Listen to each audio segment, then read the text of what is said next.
Transporte público, escadas ou pequenos desníveis e degraus podem ser questões comuns para a maioria da população.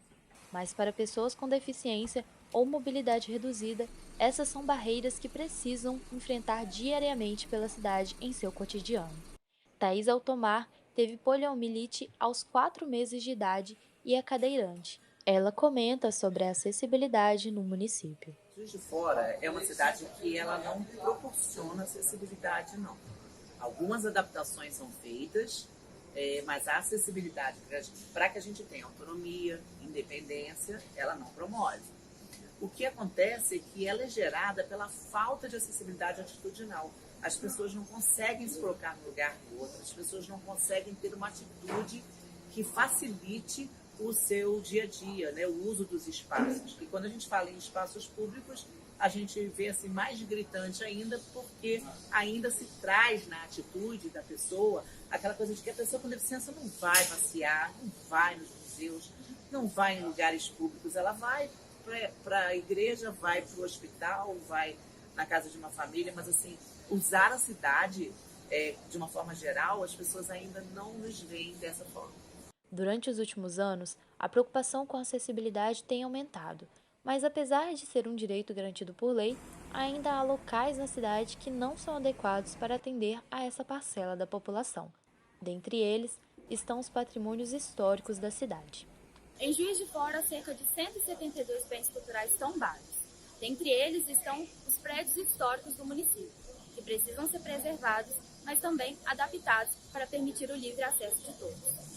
No entanto, realizar essas modificações ainda é algo difícil de ocorrer, tanto pela parte burocrática quanto por ser um tema que levanta diversos debates acerca de ser ou não possível realizar adequações nesses ambientes. Milena Andreola, arquiteta e urbanista, fala sobre a viabilidade de executar obras nesses locais e suas dificuldades. Estruturalmente também, muitas vezes, a gente tem algumas dificuldades, porque a gente tem uma dimensão mínima de portas que você precisa adequar, né? Não é só a colocação de rampa, né? Toda a questão sanitária, muitas vezes você tem que trabalhar o layout inteiro de um banheiro ou refazer funcionalmente um edifício.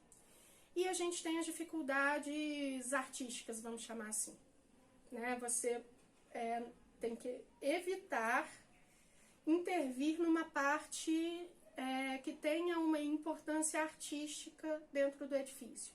É difícil adaptar um bem à acessibilidade, porque isso não era previsto antigamente, né? Antigamente a gente tinha as grandes escadarias e tudo. Mas é tão importante que seja feito que muitas vezes não há problema em se perder um ou outro detalhe ali da característica do bem, se é para permitir o acesso de todas as pessoas, tá? E hoje em dia a gente tem várias tecnologias que auxiliam nisso. Por causa da dificuldade de realizar essas adequações, muitos arquitetos recorrem a maneiras alternativas de tornar o monumento acessível, como o uso de portas nas laterais ou nos fundos do prédio. Apesar de a NBR 9050 permitir esse recurso, ele somente é indicado se todas as possibilidades de adequação da entrada principal forem esgotadas e se for justificado tecnicamente. Além da parte arquitetônica, essas modificações também precisam ser aprovadas antes de serem executadas.